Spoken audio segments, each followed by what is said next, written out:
Hello दोस्तों, आप सभी लोगों का study with A K. Pandey channel पर स्वागत है।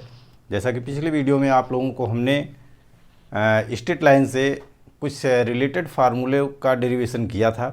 एक फार्मूले का डेरिवेशन और बचा है, हम उसका डेरिवेशन कर दे रहे हैं और इसके बाद नेक्स्ट वीडियो में हम सभी फार्मूलों से रिलेटेड एक्सरसाइज भी कराएंगे। तो देखें, इस वीडियो में ये फार्मूला आपका है इक्वेशन ऑफ ए लाइन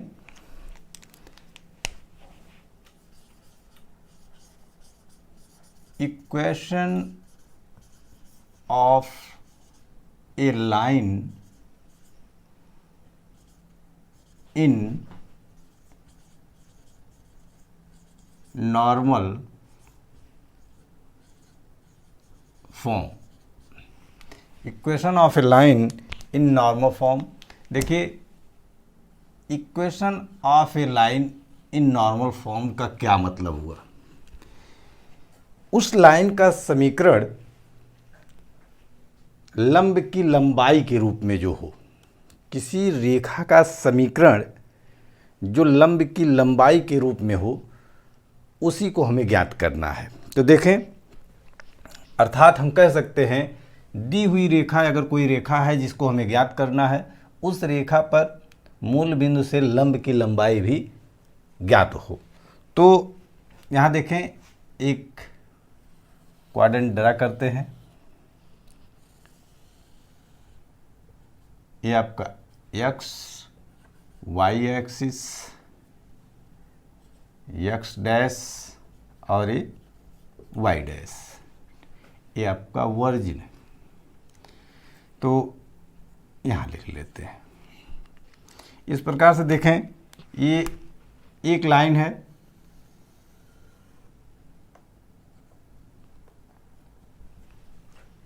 कोई लाइन है आपकी, और ये आपका ओरिजिन है।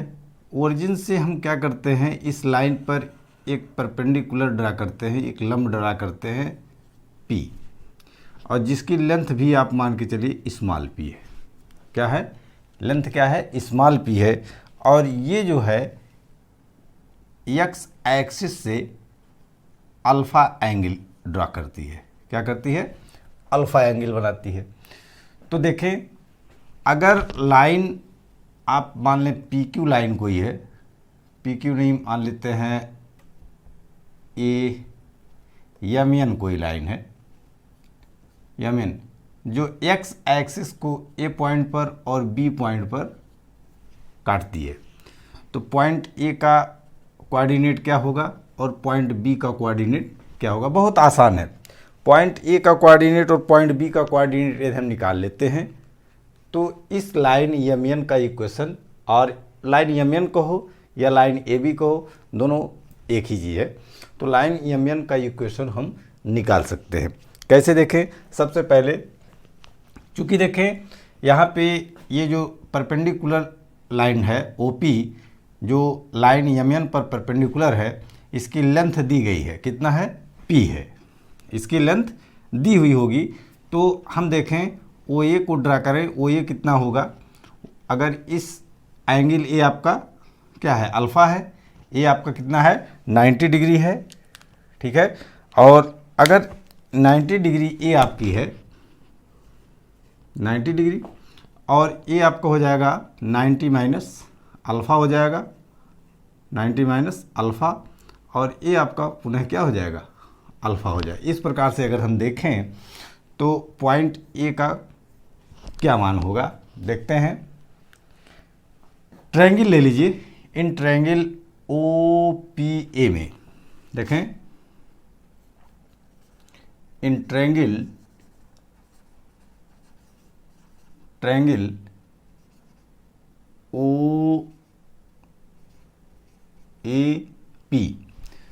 OAP में अगर देखें, OA हाइपोटेनियस है, क्योंकि आप जानते हैं 90 डिग्री के जस्ट सामने जो साइड होती है वो हाइपोटेनियस होती है।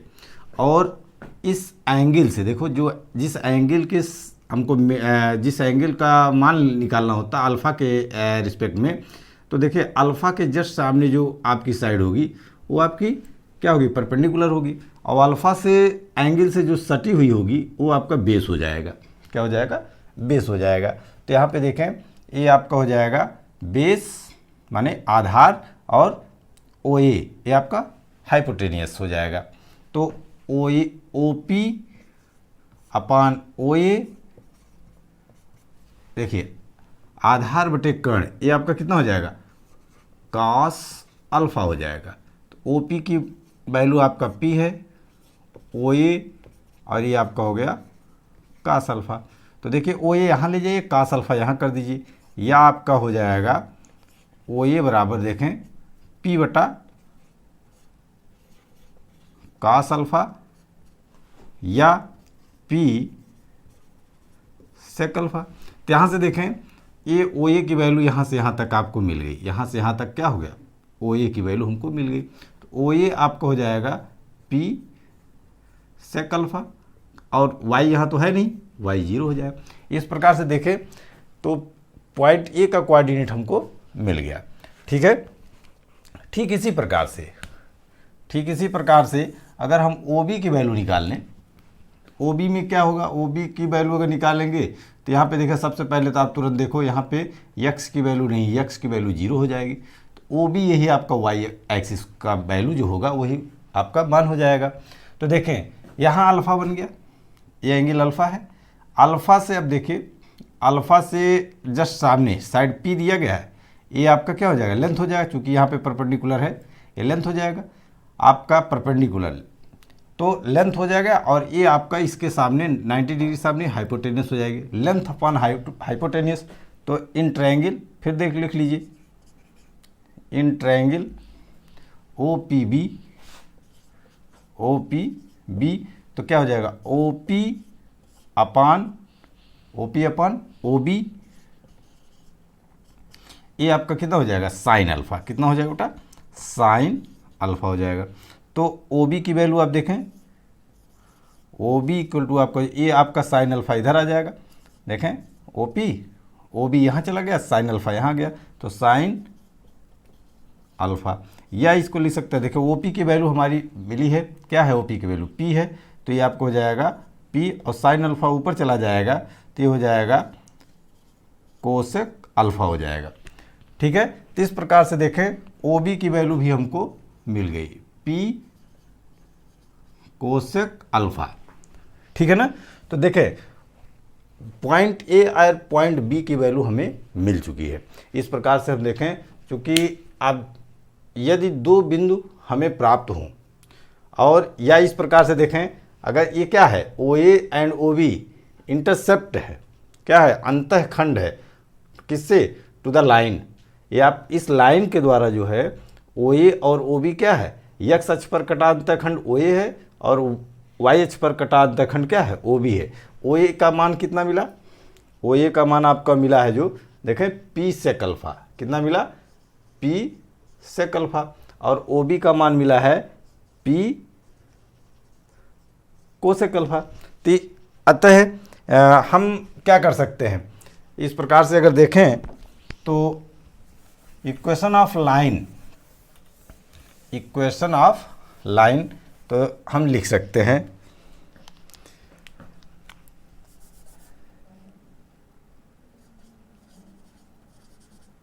देयरफॉर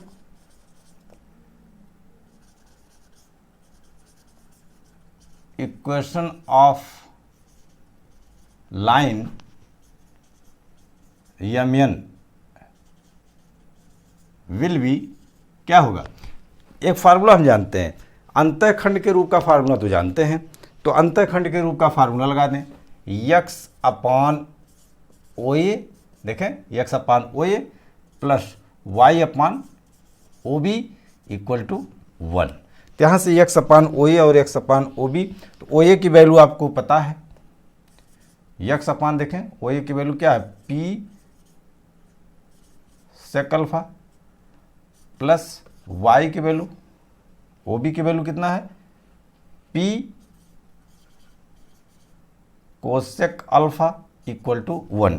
इसी को हम सॉल्व कर लें तो हमारा लाइन का इक्वेशन हमको मिल जाएगा। देखें कैसे मिलेगा, ये आप यक्स और यक्स, ये सेक अल्फा ऊपर जाएगा तो कॉस अल्फा हो जाएगा, यक्स कॉस अल्फा, ठीक है, अपान पी प्लस ये आपका कोसेक अल्फा ऊपर कर लीजिए, y sine alpha upon p equal to 1, या यक्स कास अल्फा, पी से दोनों तरफ हम क्या करते हैं, पी से दोनों तरफ हम गुणा कर देते हैं, यक्स कॉस अल्फा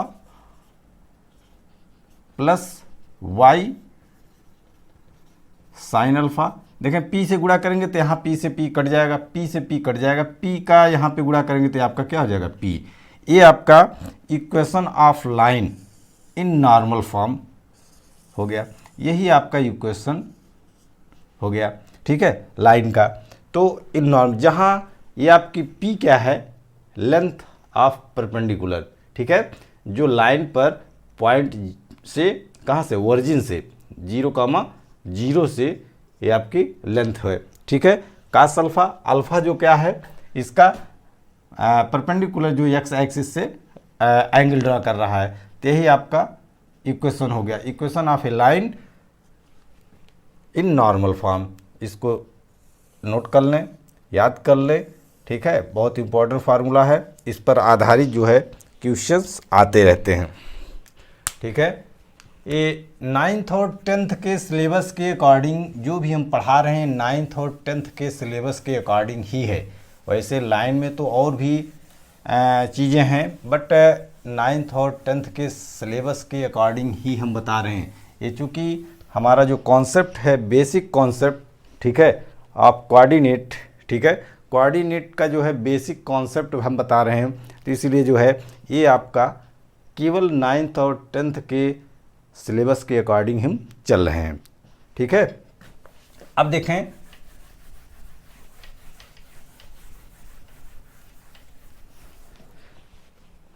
अभी हायर क्लास के लिए जो हम 11th के लिए 12th के लिए वीडियो डालेंगे, जल्द ही डालने वाले हैं, बस थोड़ा सा समय का अभाव था हमारे पास, नहीं तो हम वीडियो डाले होते। अब इसमें देखें, और दूसरा डेरिवेशन आपका है distance of A point, distance of A point from A line,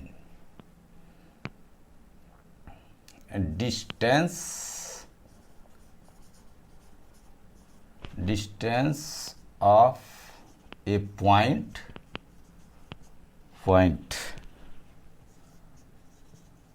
from A line.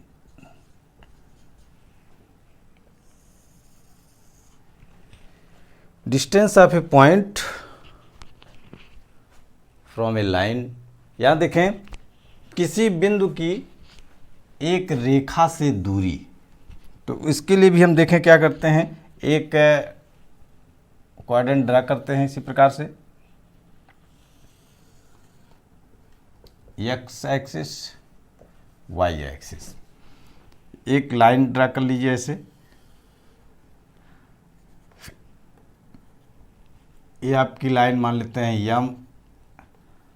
N, ये इसको ए पे इंटरसेक्ट करती है और इसको वाई पे बी पे इंटरसेक्ट करती है, ये आपका ओरिजिन हो जाएगा, 0,0 हो जाएगा। यहाँ पे कोई लेट कर लेते हैं, यहाँ पे एक जनरल इक्वेशन ऑफ लाइन, ठीक है, लाइन कोई भी ले सकते हो, जैसे देखो लाइन का इक्वेशन हमने आपको बताया है, y बराबर mx प्लस सी, लाइन का इक्वेशन कुछ बताया हमने, ठीक है, जो कोई अंतःखंड काटती, कौन कौन सा बताया, y बराबर mx प्लस सी, y बराबर mx प्लस सी हो गया।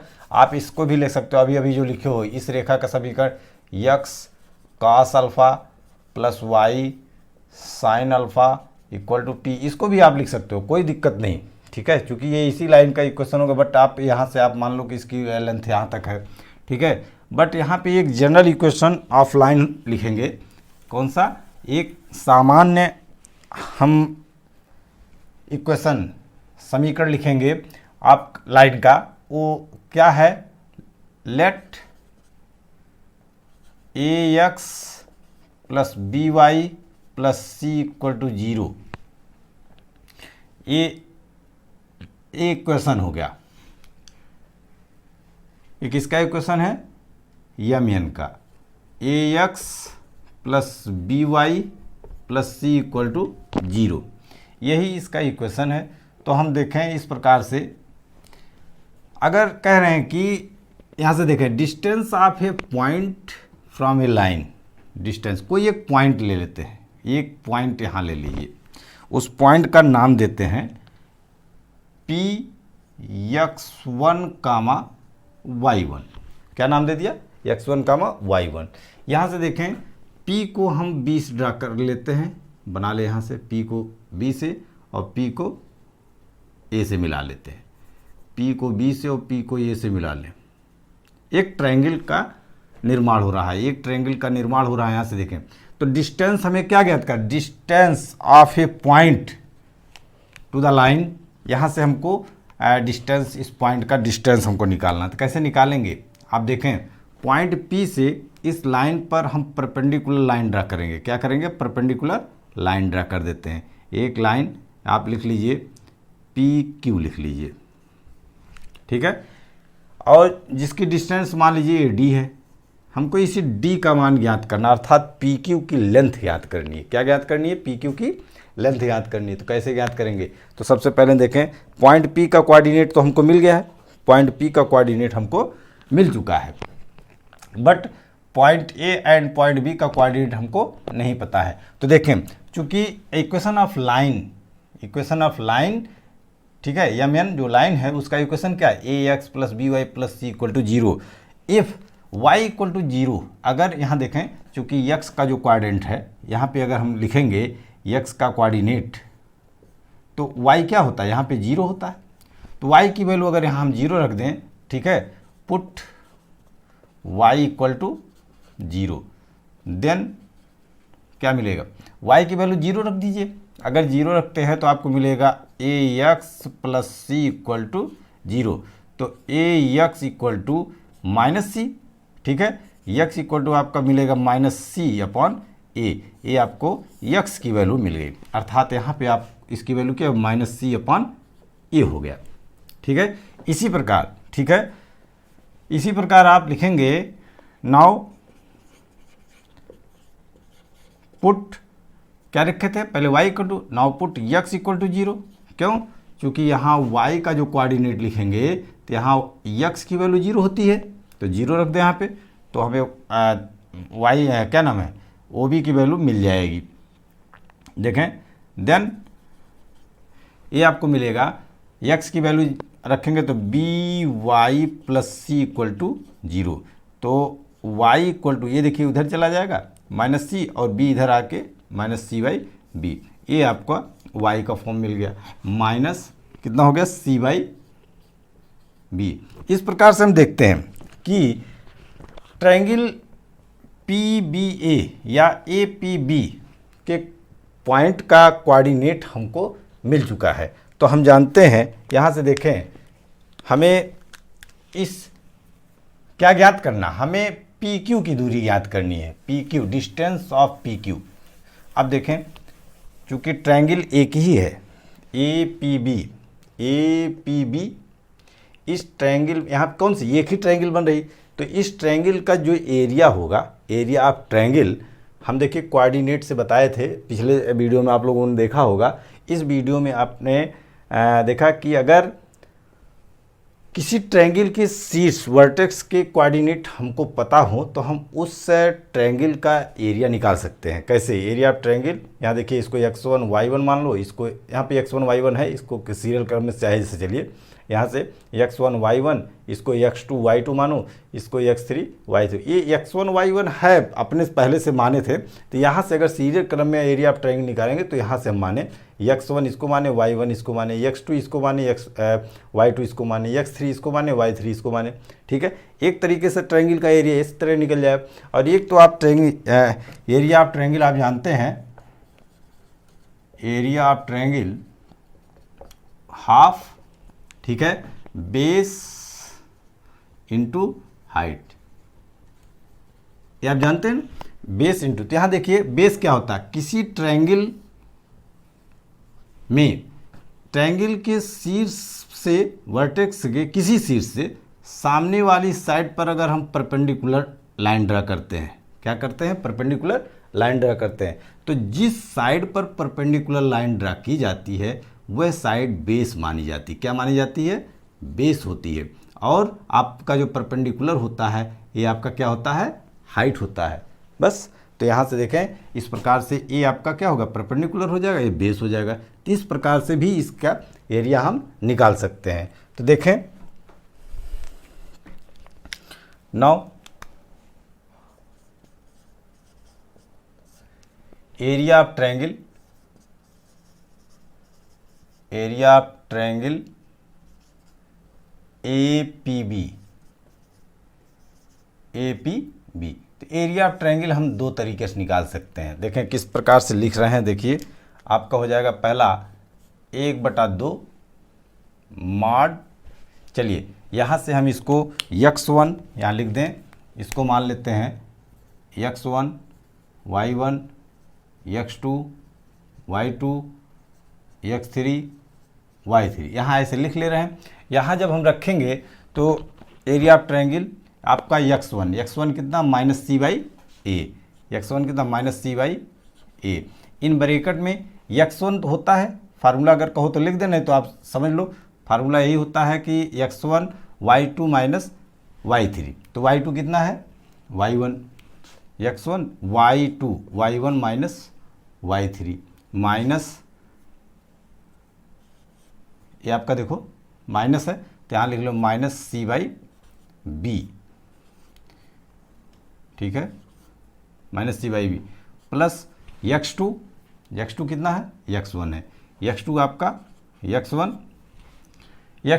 x1 है, तो y3 कितना है? -c/b है, -c/b है, माइनस y3 के बाद y1 को क्या होगा? 0 हो जाएगा, ठीक है। फिर प्लस आगे प्लस x3 क्या है? 0 है। ब्रैकेट में x3 के बाद क्या हो जाएगा? 3 के बाद 1 आएगा, तो y1 क्या है? 0 माइनस y1 के बाद y2 के बाद y2 क्या है? y1 ही है। ये आपका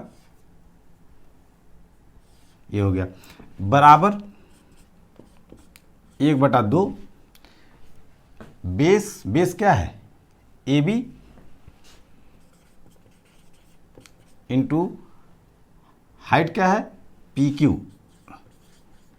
अब देखें थोड़ा सा यहाँ से AB की डिस्टेंस निकालनी पड़ेगी, क्योंकि AB बराबर आप जानते हैं दो बिंदुओं के बीच की दूरी का सूत्र लगा दीजिए। दो बिंदुओं के बीच की दूरी का सूत्र क्या होता है? x1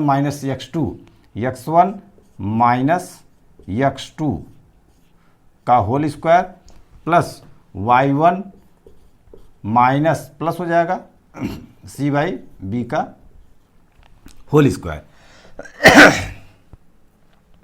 ये आपका हो गया। तो इसी प्रकार से यहाँ से देखें, सबसे पहले आपका 1/2 कैंसिल हो गया। 1/2 जब कैंसिल हो गया तो यहाँ पे इसका मल्टीप्लिकेशन कर लें, फिर इसको हम रख देंगे। ये आपको हो जाएगा या -cy1/a, इसका अंदर गुणा हुआ -cy1/a, ये माइनस प्लस हो गया। देखो माइनस प्लस फिर माइनस हो जाएगा, क्या हो जाएगा? माइनस प्लस फिर माइनस हो जाएगा। ये आपका c² देखें प्लस आपका माइनस हो जाएगा, फिर c²/ab प्लस, ये आपका प्लस है लेकिन माइनस फिर हो जाएगा cx1/b, और ये आपका इसके साथ 0 हो जाएगा। और ये देखिए पार्ट पूरा 0 हो गया, बराबर 1/2 तो कैंसिल हो गया।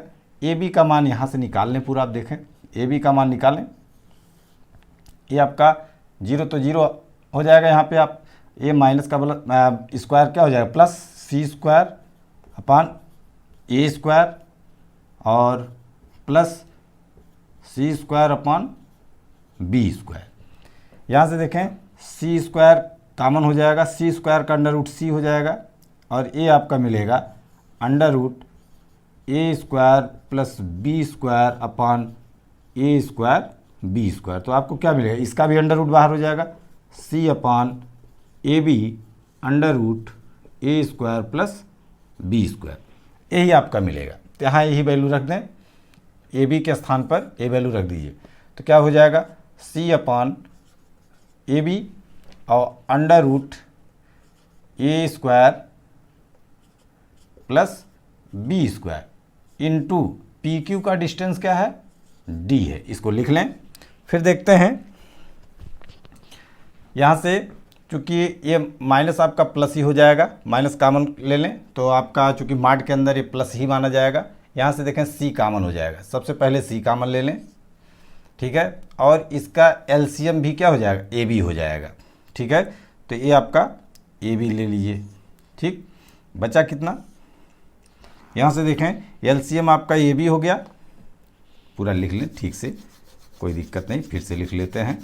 ये आपका सी बाहर हो गया, माइनस आपका ये प्लस हो जाएगा, क्योंकि ये प्लस वैल्यू ही होती है, तो इसका एलसीएम कितना हो जाएगा ए बी, ए से ए कट जाएगा देखें, और बी वाई वन मिलेगा, बी वाई वन, चूँकि सी बाहर जा चुका है, ठीक है। ए बी से ए बी कट जाएगा, कैंसिल हो, वन बचेगा। यहाँ देखिए प्लस हो जा, चूँकि हमने कहा माड के अंदर की वैल्यू क्या हो जाएगी प्लस ली जाएगी, ठीक है ना, तो पॉजिटिव हो जाएगा। अगर माइनस कॉमन है तो पॉजिटिव हो जाएगा, ठीक है ना।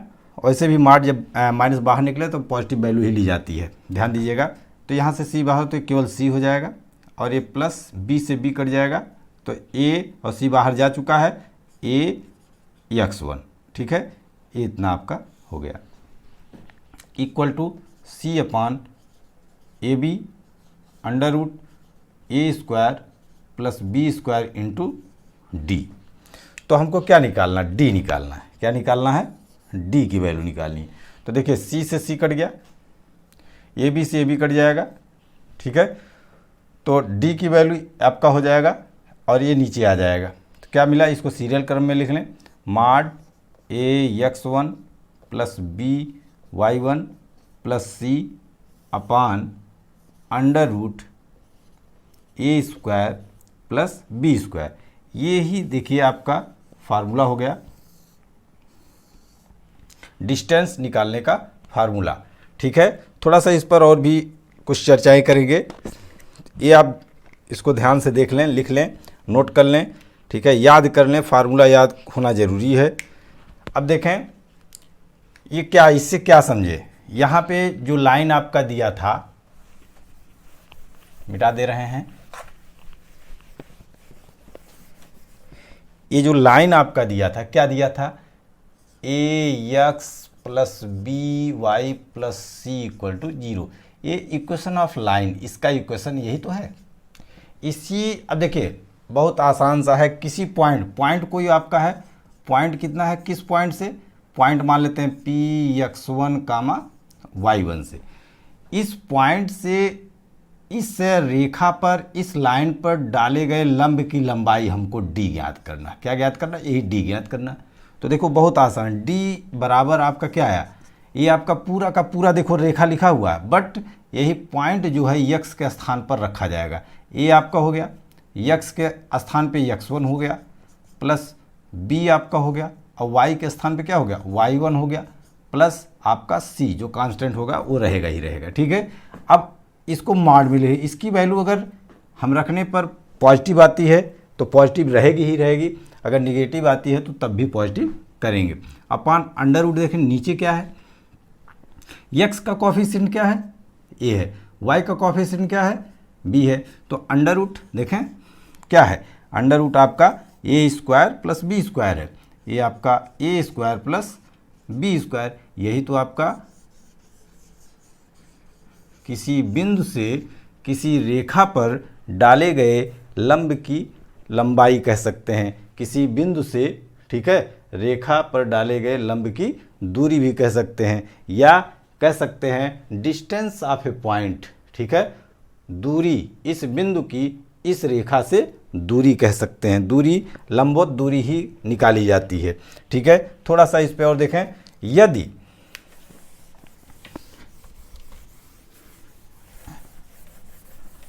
नोट कर लीजिएगा, याद कर लें, इफ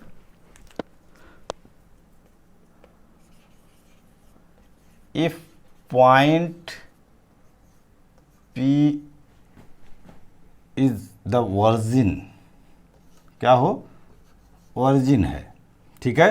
पॉइंट P क्या है, ओरिजिन, अर्थात P आपका 0,0 है। तो यहाँ x1 और y1 क्या है, x1 और y1 क्या हो गया 0। तब डिस्टेंस उस पॉइंट P का अगर यही आपका 0,0 हो जाता तो 0,0 यहाँ तो होगा नहीं, 0,0 यहाँ है। मान के चलिए अगर x1 और y1 अगर 0 हो जाए तो यहाँ हम x1 के स्थान पे 0 रखेंगे और y1 के स्थान पे भी 0 रखेंगे, तो हमारी डिस्टेंस आपकी मिल जाएगी। ठीक है, यहाँ से देखें ये आपका D आपका मिला, ये आपको मिलेगा x1 0 हो जाएगा, यहाँ 0 हो जाएगा, यहाँ 0 हो जाएगा, केवल क्या बचेगा 0 + 0 + c अपान √a² + b²। तो यहाँ से देखें ये आपका जो है, या D बराबर लिख सकते हैं c। ठीक है, यहाँ √a² + b²।